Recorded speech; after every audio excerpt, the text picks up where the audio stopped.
the greatest city in the world, the city that never ever sleeps. Alternative Press presents One on Gunz with, of course, me. It is at The Gunz Show, and I'm stoked, honored, privileged because, well, this is going to be awesome. Because we all know him just from looking at him, definitely from hearing him. Anytime that you hear a guitar solo and you're like, this has to be him, more times than not, it is him. Tom Morello here. What's up, baby? Thank How you are very you, much. man? I'm well. Good to see you. Appreciate Thank you you very coming much for having through. me. My pleasure. It was just Mother's Day, and my mom unfortunately passed away a couple of years ago. However, sorry to hear. I want to, when I was growing up, it was, and playing guitar when I was like 5, 6 years old, it was like, all right, well, I fell in love with Nirvana. So it's like, all right, let me learn Come As You Are, or like Man Who Sold the World, acoustic unplugged. Yeah. Then I was like, all right, let me go to Green Day Dookie, all right? When I come around, couple power chords. Yep. Then I hear Rage, and I'm like, what the F is this, dude?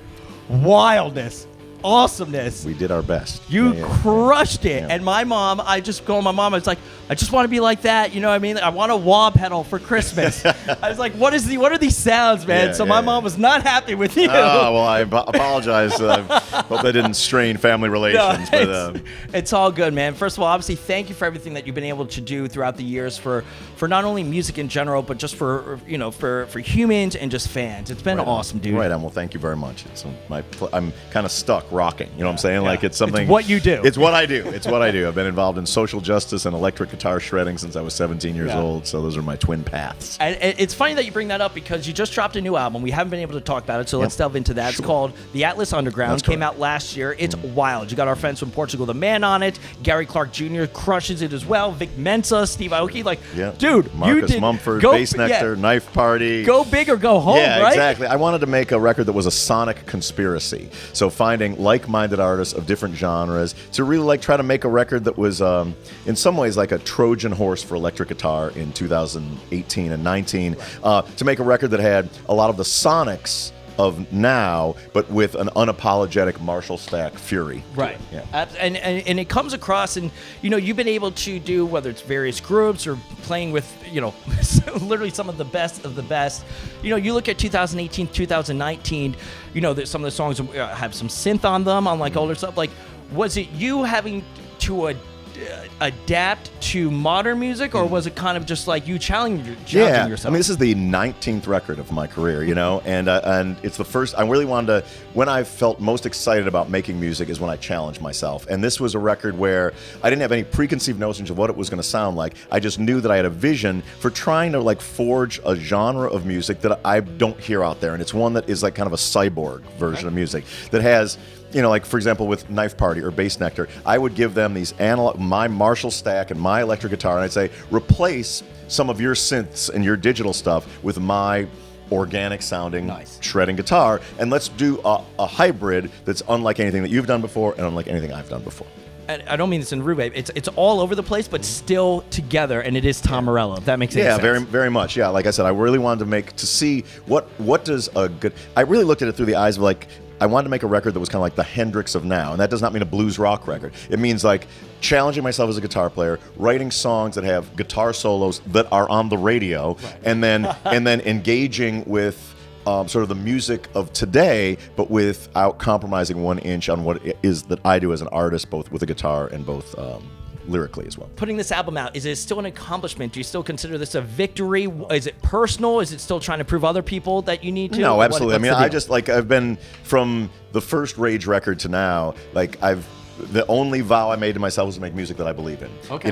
And whether it was making records with Bruce Springsteen or Audioslave or acoustic records as The Night Watchman, this record, I really wanted to challenge myself to make music that was very exciting, and I wanted to be able to go out and play a lot of guitar. To have a record that has the underpinnings of bass drops and things like that, but to be able to play both Ultra Festival and Lollapalooza. To play metal festivals and play EDM festivals, to play Irving Plazas and to play stadiums. I want a record that's ready for all of that. So, what's kind of cool is the fact that, and I tried telling this to my listeners and the viewers out there as you speak here on Alternative Press, One on Gunz, here with Tom Morello, is the fact that I'm tired, life's too short, man. I don't need to get in arguments with people over what kind of genre a song is or what I can and can't like. Sure. And what's cool is I feel like you've been able to bridge the gap between so many different genres with what you've been able to do. And I think even with this, like, all right, you can go to Ultra Fest and you can be like, oh, well, no, it's not EDM enough. But then you can listen to this album and like, it's like, oh shit, let's go, baby. Yeah. I really like that. I mean, and also the idea of surprising. When you take Ultra Fest, for example, there's 3 days of music, 90 acts, and only one of them has an electric guitar player. You know what I mean? Which is awesome. These kids, are 17 years old. They've maybe never seen someone play an electric guitar before, but it's contextualized in a way that it's just rocking them senseless. Whereas, leave no headbanger behind too. You know what I'm saying? Like to be able to like deliver the goods and the red meat for the people who are down with what I've been doing my whole career. I made a record with 20 vocal collaborators, none of whom are touring with the band. Right. So the challenge was like, how do you make a night that's going to where you don't miss them and it's very exciting? Right. So I collaborated with a guy named Sean Evans, who was the artistic director for Roger Waters' last 2 tours, the Wall Tour and Us and Them. And we've made a tour unlike any that I've done before and unlike any that I've seen. It's like sort of immersive. It's part art installation, part mosh pit, part sort of politically challenging, and part shredorama. And it's really like, while I'm a guitar player, the thing that I think that I've always done best my whole life is win with the team that I have on the field. Okay. From the first little, it was always like, how do you make the lineup with my little league team, and how do you, with whatever. This is what we have. We got to make it work. This is what we have. Yeah. How do we dominate with that? Yeah. And so we put a show together that is like I'm playing the most guitar that I've probably ever played on stage, but in a different kind of context. Is something that's very, very exciting. So is when people go to experience it, and obviously pre-sale tickets or whatever, make sure to go check this out. TomMorello.com. Boom, nailed it. You're good at that. Yeah. You've done a couple of these. We're here. We've taken the trouble to be here. Is it still improv with you? I mean, there's only so much you can lay down, right? Though it's still you. Yeah, absolutely. Tom Morello. Absolutely, yeah. And I wanted to make a show where the fans are a part of it. Like, not to give too much away, but the show starts with me and the crowd and ends with the crowd on stage. And there's a lot of stuff in the middle that happens in a way to really get close to the fans and give them a different kind. It's not an experience where you kind of go and sit back like with YouTube and like, wow, oh, that's all happening. I'm here. Like, you are in it from the first note. I got to mention this real quick, and then we'll delve into some other stuff. But the fact is, Game of Thrones. I was scrolling on YouTube and saw that you guys, with our buddy Scott Ian, of course, from Anthrax, he was just here with his new band, The Damn Things, which are solid. Yeah. But do you watch the show?